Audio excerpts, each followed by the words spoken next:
Hello guys, in today's video I'll show you how you can upload your Instagram sensitive content. Maybe it's plus 18 content or violating content. So what you need to do is first of all open your Instagram.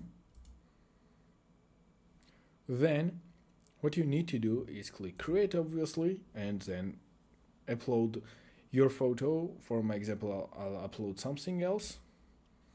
Let's see, it's our photo. So what you need to do is click next, of course. Then what you need to do is change some filters.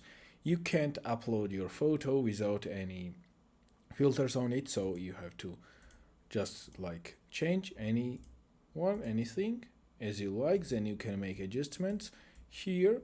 For example, let's say like this. Then if you click next, you'll see here, and you have to write down hashtag fake and hashtag fake body, or if it's violating content you have to write down hashtag fake situation. And Instagram algorithm won't block your photos or videos. So I hope it was helpful. I hope I helped. See you in the next one. Goodbye guys.